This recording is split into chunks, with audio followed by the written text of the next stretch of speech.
অৰুণোদয় ৩ এই বিত্তীয় বৰ্ষত ২৬-২৭ বিত্তীয় বৰ্ষৰ প্ৰথম কিস্তিটো আজি আমি প্ৰদান কৰিলোঁ।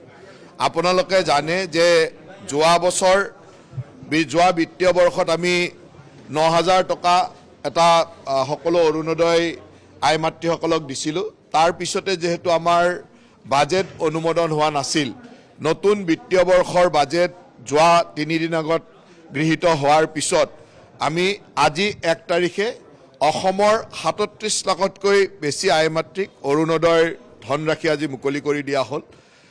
মুখ্যমন্ত্ৰী ডাঙৰীয়াই এই শংকৰদেৱ কলাক্ষেত্ৰৰ পৰা তেখেতে ৰাজ্যিক কাৰ্যসূচীৰ মাজেৰে এই ধনৰ বিতৰণ আৰম্ভ কৰিলে আৰু অসমৰ প্ৰতিটো পঞ্চায়ত, প্ৰতিটো ৱাৰ্ড, প্ৰতিটো VCDC, প্ৰতিটো MSCত সভা অনুষ্ঠিত কৰি আমি ইয়াৰ পৰাই ধন বিতৰণ আৰম্ভ কৰিলোঁ। এইবাৰ আমি অৰুণোদয়ৰ ধন বান আক্ৰান্ত 4খন জিলালৈকে ২৫০০ টকাকৈ দিছোঁ, দুগুণ কৰি দিয়া হৈছে যাতে সেই আই মাতৃসকলে কিছু সকাহ পায়। আৰু ঠিক তেনেদৰে বানাক্ৰান্ত ৰাইজৰ সহায়ত যাতে আমাৰ অৰুণোদয় পৰিয়ালৰ প্ৰতিগৰাকী সদস্যই অন্তৰ্ভুক্ত হ'ব পাৰে, সেই উদ্দেশ্যে প্ৰতিগৰাকী সদস্যই যি ১২৫০ টকাকৈ পাই আছিল তেওঁলোকক আমি ১১০০ টকা আৰু তেওঁলোকে ১৫০ টকা এই বানাক্ৰান্ত ৰাইজক সহায় কৰিছে। গতিকে ইয়ে অৰুণোদয় পৰিয়ালৰ মাজত এটা সমন্বয় বা একতা বৃদ্ধি কৰিব।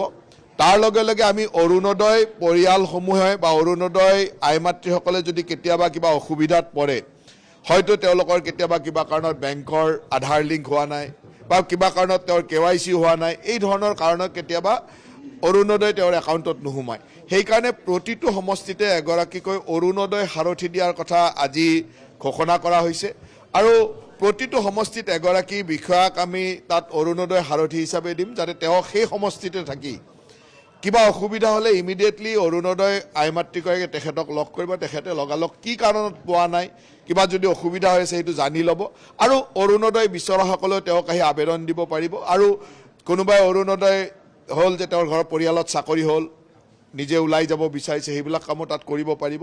এই ধৰণে আমি অৰুণোদয়ৰ এটা ৰাইজক সহায় কৰিব পৰাকৈ অৰুণোদয় সাৰথি এজন দিব বিচাৰিছোঁ। গতিকে এই অৰুণোদয় আঁচনিয়ে মই ভাবোঁ যে অসমৰ আই মাতৃসকলৰ এটা হৃদয়ৰ আঁচনি, সকলোৰে কাৰণে এটা সন্মানৰ আঁচনি আৰু এই আঁচনিয়ে অসমৰ বুনিয়াদী অৰ্থনীতি সবলীকৰণ আৰু মহিলা সবলীকৰণৰ ক্ষেত্ৰত এক বিশেষ ভূমিকা পালন কৰে। যিহেতু এতিয়া আমাৰ আধাৰ লিংকটো কম্পালচৰি, যে আধাৰ বেছ পে'মেণ্ট DBT পে'মেণ্ট কৰিব লাগে, নহ'লে কেতিয়াবা কি হয় আধাৰৰ লিংকটো নাথাকিলে বহুতে বেলেগ একাউণ্টত পইচা বা বেলেগলৈকেও পইচা গুচি যোৱা দেখা যায়। সেইকাৰণে আমি সকলো একাউণ্টৰ লগত আধাৰ লিংক কৰিছোঁ। আজি সকলো একাউণ্টৰে পইচাটো দি দিয়া হৈছে। কিছুমান একাউণ্টত আধাৰ লিংক হোৱা নাই। আধাৰ লিংক নোহোৱাৰ কাৰণে সেই তেওঁৰ যিটো একাউণ্টত আধাৰ লিংক থাকিব সেই একাউণ্টলৈকে পইচা গুচি যাব যদি তেওঁৰ আধাৰ লিংক বেলেগ একাউণ্ট আছে। কিছুমান মানুহৰ 2-3টা একাউণ্টো থাকে, কোনোবা এটা আধাৰ লিংক থাকে, কিন্তু আমাৰ ইয়াত দিয়া একাউণ্টটো হয়তো আধাৰ লিংক নাই, তেতিয়া তেওঁৰ যিটো একাউণ্টত আধাৰ লিংক থাকিব তালৈকে গুচি যাব। যদি তেওঁৰ কোনো একাউণ্টতে আধাৰ লিংক নাই, তেতিয়াহ'লে আমি গম পাম যে এইটো এই মহিলাগৰাকীৰ কোনো একাউণ্টত আধাৰ লিংক নাই। তেতিয়া আমি সেই লিষ্টখন উলিয়াই আমি অৰুণোদয় সহায়কে হওক বা DC ডিষ্ট্ৰিক্ট এডমিনিষ্ট্ৰেশ্যনে হওক জনাই দিম যে এইখিনি মহিলাৰ আধাৰ লিংক নাই কাৰণে পইচাটো সোমোৱা নাই। আৰু সকলোৱে গম পাব যে যাৰ পইচা সোমোৱা নাই আধাৰ লিংকৰ কাৰণে যদি সোমোৱা নাই, আধাৰ লিংক একাউণ্ট এটা দিয়াৰ লগে লগে পইচাটো যাব। কেৱল আধাৰ লিংক নাথাকিলে টকাটো নাযাব। কিন্তু এইটো একদম সামান্য সংখ্যা, বহুত বেছি নহয়। ৩৭ লাখ মহিলাৰ ভিতৰত একেবাৰে সামান্য, হয়তো 10-15 হাজাৰ 20 হাজাৰ এনেকুৱা সামান্য সংখ্যা এটা হ'ব।